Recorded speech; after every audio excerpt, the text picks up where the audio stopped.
Preguntas del público. No se olviden, por favor, de darle like al programa. Lo voy a tener que repetir más seguido porque de esa manera el algoritmo nos beneficia. Pero muy bien, vamos con la primera pregunta. A ver, Mauro Luis Vento Mesa. Buenos días, doctora Rosa María. Consulta. Si la fiscal Delia Espinosa ganara un amparo en primera instancia, ¿volvería como fiscal de la Nación o Suprema? ¿Los efectos serían recién en segunda instancia o en la primera?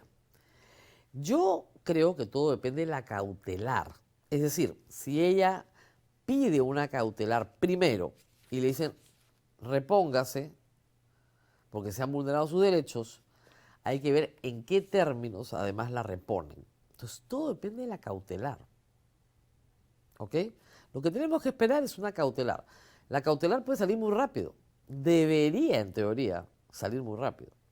Si esa cautelar, dice, se le repone en todo, porque ella fue elegida fiscal de la Nación, se tienen que reunir los fiscales supremos y decidir si va a ser fiscal de la Nación o no, porque la decisión depende de quién, solo de los fiscales supremos, no de la Junta Nacional de Justicia, no del Poder Judicial. ¿Ok? El Poder Judicial puede habilitarla a que regrese con todo, pero la última decisión la tiene la Junta de Fiscales Supremos. Ahora, ella puede ganar en primera instancia, obviamente, la Junta Nacional de Justicias se presenta en el proceso, impugna, ¿no es cierto? Pero depende de la resolución también. Si le dan la cautelar, y ojo, lo ideal para Delia Espinosa, igual como sucedió con Soraya Dávalos, es que gane en dos instancias en el Poder Judicial, porque así no va al Tribunal Constitucional. Tú normalmente tienes el derecho a ir al Tribunal Constitucional cuando no te dan la razón. Pero en este caso, podría ahorrarse el derecho a la doctora Delia Espinosa si no le dan la razón con este Tribunal Constitucional. Porque no le van a dar razón con este Tribunal Constitucional de ninguna manera. Muy bien, siguiente por favor.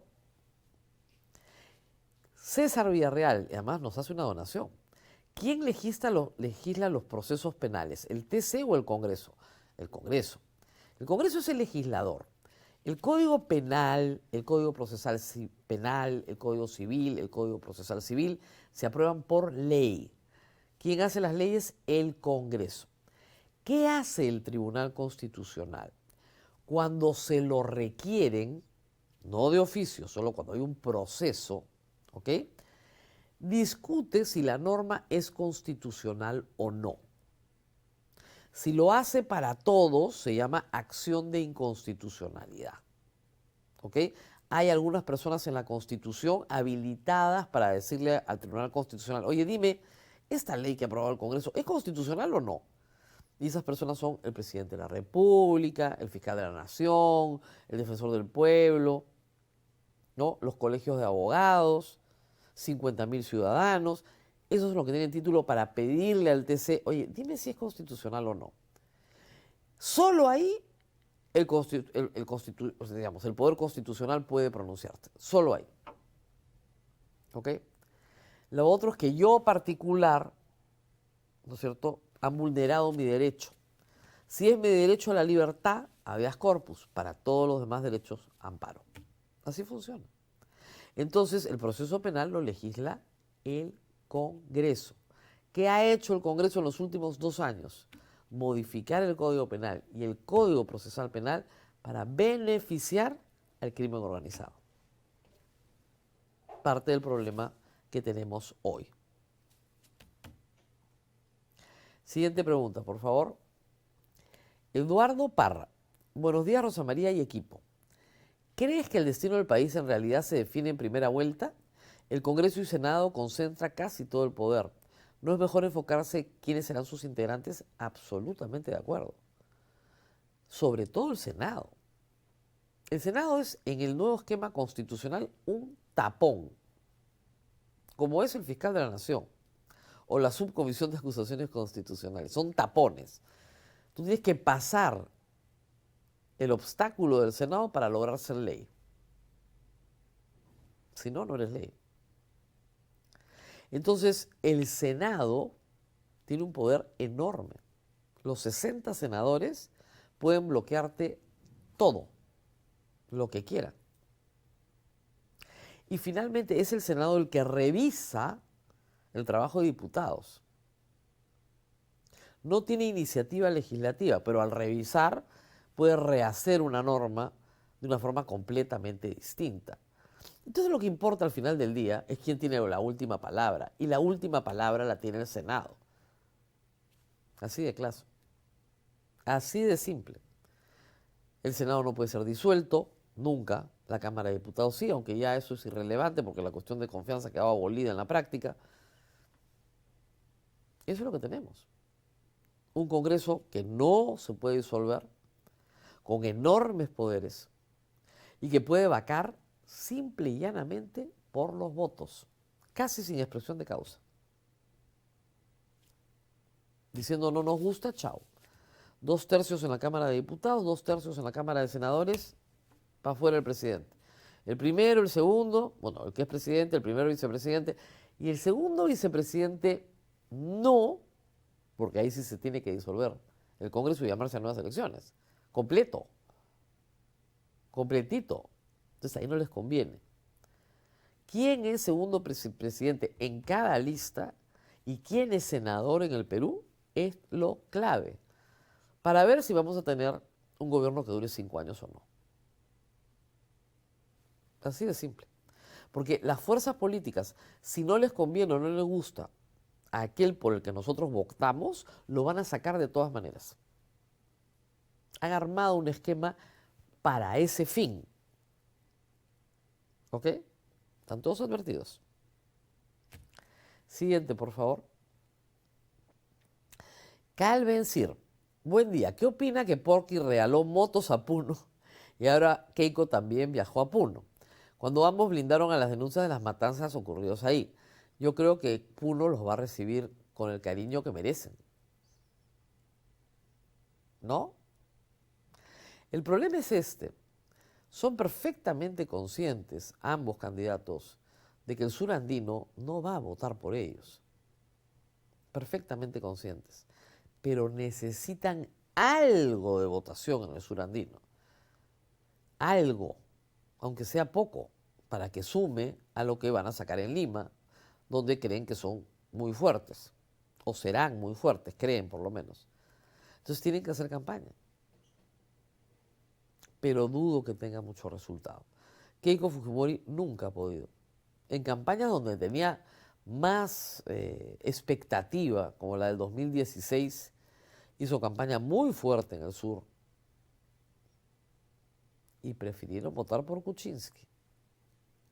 A ese nivel. Para los que digan que el sur es rojo. El sur tiene lo suyo, pero entre Keiko y Kuczynski votaron por Kuczynski. Siguiente, por favor. Elvis Joel Alvarado León. Donación también, muchas gracias. Buen día, doctora. Cuando se llegue a la democracia, como fue en el 2001, fue tan rápida, fueron detenidos el grupo Colino y otros personajes. Se espera algo así en el futuro. Ojalá. Ojalá. Lo que pasó en el 2001 es que el régimen pretendía quedarse 5 años más y ya tenía 10. Entonces, claro, cuando tú aspiras a la perpetuidad, las cosas no te salen bien, sobre todo porque para todos es claro que el proceso del 2000 fue un proceso fraudulento, ni libre, ni justa, ni transparente. Esa fue la resolución emitida por el grupo de observación. Y en segundo lugar, Montesinos había adquirido tanto poder, pero tanto poder, tenía comprado a tanta gente y se había tomado la molestia de registrarlo todo en video, que facilitó mucho la caída del régimen. Y porque hay que decir algo, el régimen de Fujimori tenía una oposición unida, una oposición mayoritaria de partidos políticos y unida. Y eso también facilitó mucho las cosas. Muy bien, siguiente. Iván Tagle, buenos días doctora, dígame, ¿se puede revertir la bicameralidad en un próximo Congreso y un nuevo TC? Sí, claro. Necesitas una reforma constitucional. Eso necesita 2 legislaturas en las 2 cámaras. Los procesos de reforma constitucional que vienen van a ser muy complejos, pero muy complejos, porque necesitas la reforma constitucional en una cámara, 2 legislaturas, y en la otra cámara, 2 legislaturas. Con lo cual un proceso de reforma constitucional mínimo 2 años. ¿Se dan cuenta? No sé si permitan que la reforma aprobada en primera votación en una legislatura en diputados pueda pasar en primera votación a senadores. Tal vez. Y en simultáneo tramitarse en esa legislatura como segunda. Pero en todo caso sería año y medio. Va a ser lento, va a ser complejo. Hoy puede ser menos de un año. Porque si votas al final de una legislatura y al principio de la otra, ya tienes la reforma constitucional.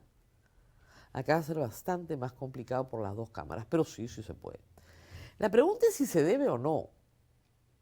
Tener un esquema bicameral es, para la mayoría de las democracias, muy positivo.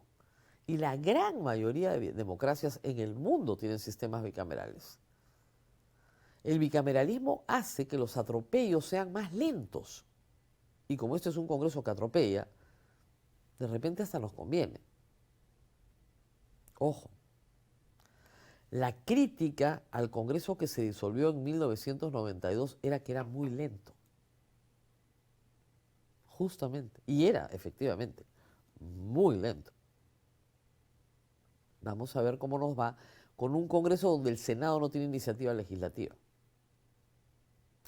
Siguiente, por favor. Eduardo Vizcarra. Estimada Rosa María, ¿qué opinión tiene sobre los jóvenes que se identifican como generación Z en el marco de las próximas elecciones? ¿Considera que podrán motivar y sumar a más jóvenes a participar? Yo creo que no hay política sin jóvenes, en ninguna parte del mundo.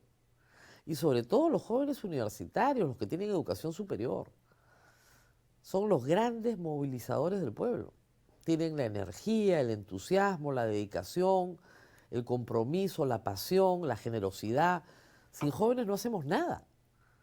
No puede haber partido político de gente mayor solamente. Necesitas juventud. La juventud te aporta alegría, te aporta esperanza, te aporta futuro, te aporta proyecto. Claro que tiene que haber juventud. A mí lo que me preocupaba mucho pospandemia era justamente eso, que la juventud peruana estaba apagada, preocupada por otras cosas probablemente, deseando migrar mucho, lamentablemente. Pero la juventud es esencial. Sin jóvenes no hay protesta. La protesta es juvenil por definición. Necesita sangre nueva, porque es el joven el que se rebela contra el status quo. El viejo ya aprendí a vivir con esto, pero el joven tiene la capacidad de resistir y decir no. Necesitamos a los jóvenes. Generación X, Y, Z. Salir a protestar es lo que toda persona de 18 años tiene que hacer con su vida. Yo le digo eso a mis alumnos siempre. Yo salía a protestar cuando tenía la edad de ustedes. Otras luchas. Pero salíamos a protestar contra la estatización de la banca de Alan García, por ejemplo. Luego, años después, ya contra Fujimori. Pero muchos años después. Pero la estatización de la banca fue la que le tocó a mi promoción. Así que sí, hay que salir a pelear. Siguiente, por favor. Ada QR. Gracias por su programa, doctora Rosa María. Gracias por su donación. Fui a Santa Eulalia y vi un enorme pared en Santa Clara con un mural Cerrón Presidente. ¿Esa es la opción de Perú Libre? Claro. No dice cuál de los dos, si Valdemar o Vladimir, pero no tienen otro. O sea, Vladimir Cerrón no confía en ningún cuadro. Pedro Castillo fue promovido por Perú Libre en la idea de que sacara algunos votos, pasara la valla y colocaran a algunos de ellos el Congreso de la República. Nada más. Y eso es a lo que aspira Vladimir Cerrón hoy. Sabe que está perdido. Y además está prófugo. Hacer una campaña prófugo es bastante difícil. Así que probablemente su hermano, Valdemar, sea el candidato presidencial, con una lista que lo incluya al Senado, probablemente. Y pintas hay, ojo, por todo el país, ¿eh? Las más raras del mundo. Hay de todo. Siguiente, por favor. Armando Chapel. Buenos días, Rosa María. Mil gracias por tu programa. ¿Cómo lo han podido capturar al monstruo y no pueden capturar a Cerrón? Claro, es que Cerrón está en el Perú. Cerrón está, digamos, vigilado por la Policía Nacional del Perú. O sea, no lo van a capturar nunca, pues. Pero cuando salen del Perú, las posibilidades de captura son enormes. Y ustedes dirán, pero ¿por qué no capturan a Inostroza? Porque en Bélgica sí saben dónde están. Pero de acá del Perú no han agilizado nada. A ver, Inostroza ha perdido un proceso de extradición en España. Estaba listo para ser extraditado y se fugó a Bélgica. Se sabe perfectamente dónde está. El Estado peruano tiene que comunicarse con el Estado belga y solicitar su captura y deportación al Perú.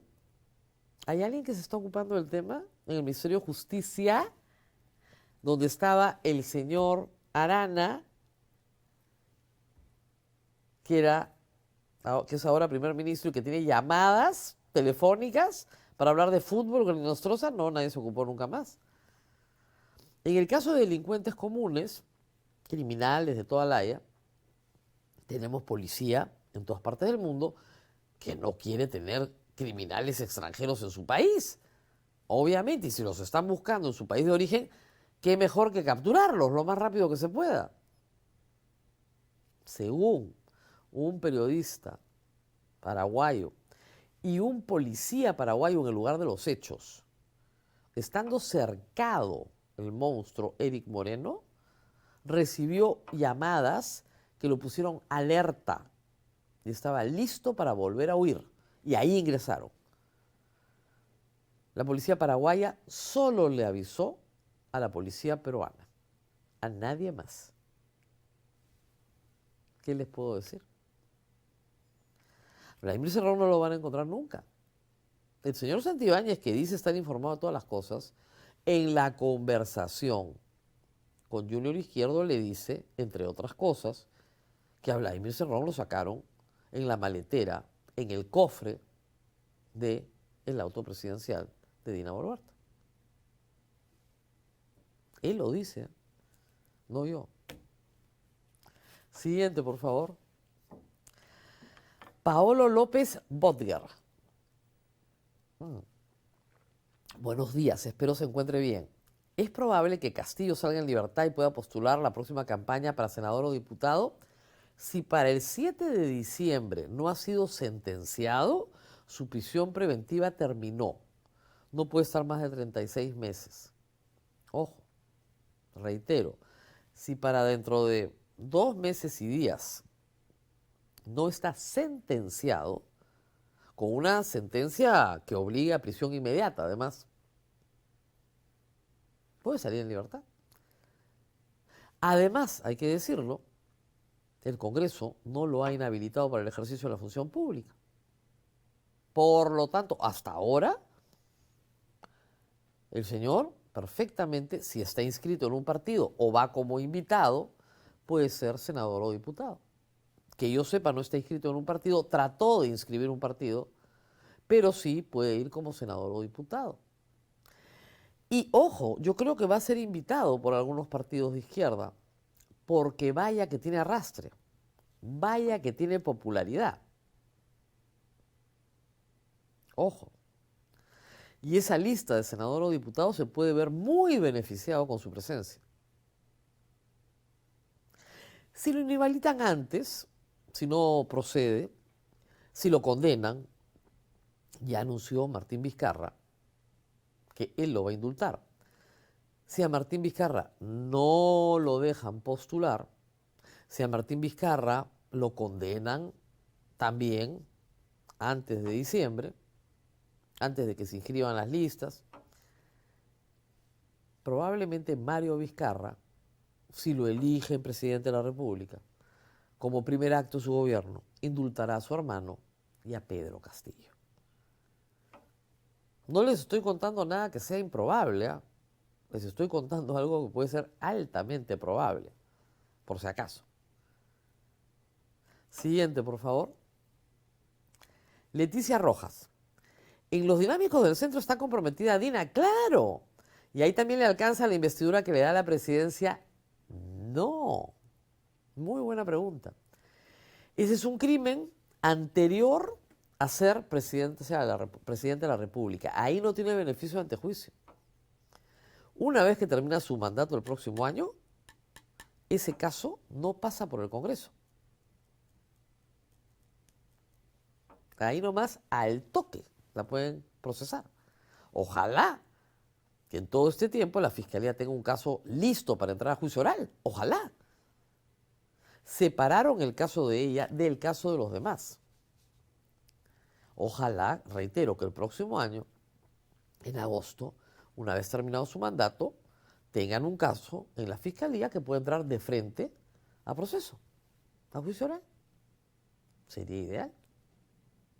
Pero no, ahí no tiene beneficio ante juicio. Hechos anteriores a su mandato como ministra, como vicepresidenta y como presidenta de la República. Siguiente, por favor. Silvia Brins Robles. Estimada Rosa María, con las carpetas fiscales que tienen Dina Boluarte y sus ansias de tomar vuelo, ¿no sería prudente un impedimento de salida? Saludos desde Stuttgart. Claro, pero tú puedes solicitar un impedimento de salida cuando la señora presidenta deja de ser presidenta. Y eso fue lo que hicieron con Kuczynski. Acuérdense ustedes, él deja de ser presidente, a la mañana siguiente José Domingo Pérez había pedido un impedimento de salida y la detención preliminar. Al día siguiente, en la mañanita. Y el juez se lo dio. Así que sí, efectivamente. Pero tienes que esperar que sea 29 de julio, en la mañana del próximo año. Ahí. Siguiente, por favor. Gabriel Quispe Medina. Doctora Rosa María, si el Poder Judicial permite que Delia Espinosa regrese pronto a la Fiscalía de la Nación, ¿puede anular decisiones de archivamiento de Tomás Saladino Gálvez? Sí, pero es complicado. Porque cuando tú archivas en Fiscalía, tienes algo que se llama cosa decidida. No tiene la misma fuerza de la cosa juzgada, ¿no? Nadie puede revivir procesos fenecidos, dice la Constitución. La fuerza de la cosa juzgada no la tiene, pero sí tiene fuerza y necesitas nueva prueba. ¿Y si no hay nueva prueba? Caso por caso, no hay nueva prueba. Claro, ustedes podrían decir que la nueva prueba es que el archivamiento ha sido parte de un esquema delictivo. Eso también hay que probarlo. Siguiente, por favor. Glorici. Doctora, buenos días. Pregunta. ¿No debería actuar la Fiscalía por lo dicho por López Aliaga contra Gorriti, así como actúa con la chica que insultó en el Metropolitano? Yo creo que es igual. Es decir, si nuestro país tiene una legítima preocupación por la violencia en la política, y creo que es legítima, el artículo 14 de la Ley de Organizaciones Políticas es un artículo que se plantea desde el origen de la ley en el 2003. Entonces, esa legítima preocupación tiene que expandirse a todos los partidos. El uso de la violencia tiene que estar vedado. La física, la psicológica, la verbal. Tú no puedes decir que vas a fusilar expresidentes porque tú crees que son corruptos. Eso tiene que estar vedado. Eso no es democrático. Tú no puedes decir que los extranjeros van a estar prohibidos de trabajar. Viola el derecho a la vida, el derecho al trabajo. Y eso es lo que la Corte Suprema apreció en el caso del partido Antauro. Lo apreció y dijo, no, Este partido no tiene valores democráticos. Inciso 1 del artículo 14 de la Ley de Partidos Políticos. Sistemáticamente anuncia una conducta violenta, transgresora de los derechos fundamentales. Persigue personas. ¿Ok? Bien. ¿Todos de acuerdo? Todos de acuerdo. Obviamente no Antauro Humala ni sus seguidores, pero todos de acuerdo.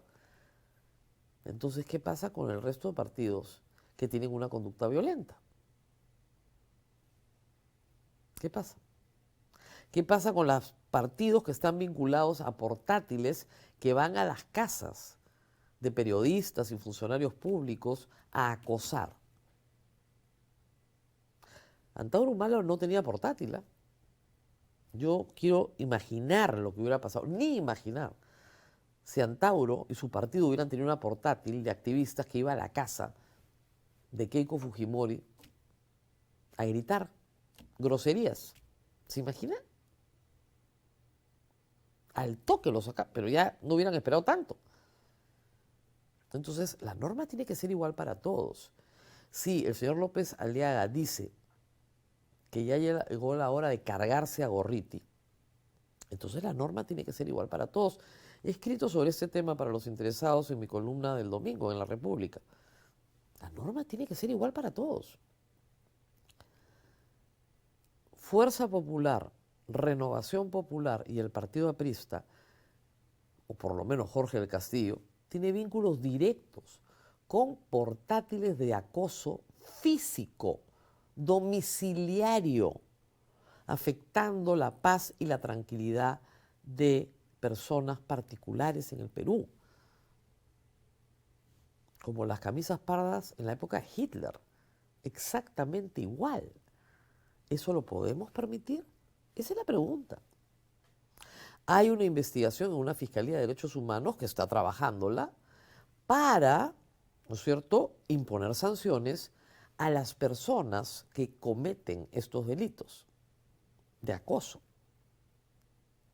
Pero la sanción de la Corte Suprema es al partido político, es una sanción administrativa, no penal, al partido político que tiene el discurso violento. Y por eso se aplicó a Antauro Humala.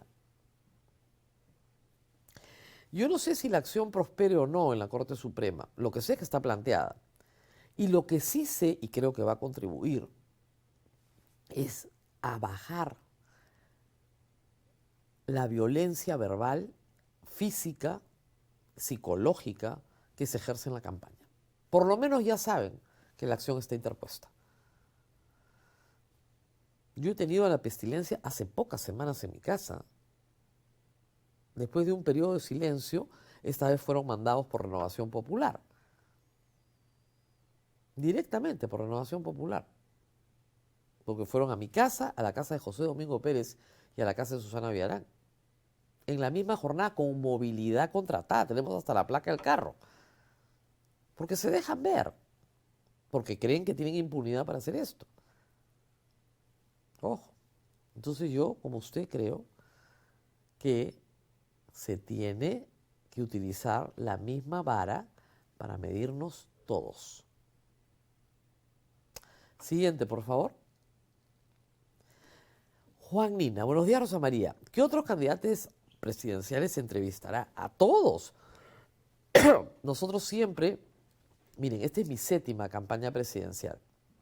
Yo trato, la producción se esmera, en entrevistar a todos, pero hay un grupo que no quiere venir. Yo no puedo obligarlos. Y si no quiere venir, es porque ustedes probablemente no quieren verlos acá. Y ellos lo saben. ¿No? Presumo que esa sea la razón. O, modestamente, porque se mueren de miedo. Philip Butters, que estuvo acá, lo dijo. Y eso hay que apreciárselo a Philip. Yo voy a todas partes. Pero los otros no van, ¿eh? Ojo. Ni Keiko Fujimori, ni Rafael López Aliaga. Olvídense, esos no van a aparecer por acá. Porque ellos no quieren, ¿eh? No porque no estén invitados. Yo tengo la campaña del 2011, la campaña del 2016 y la campaña del 2021, y Keiko Fujimori nunca se presentó, pero sí entrevisté a los candidatos que la ganaron, por si acaso.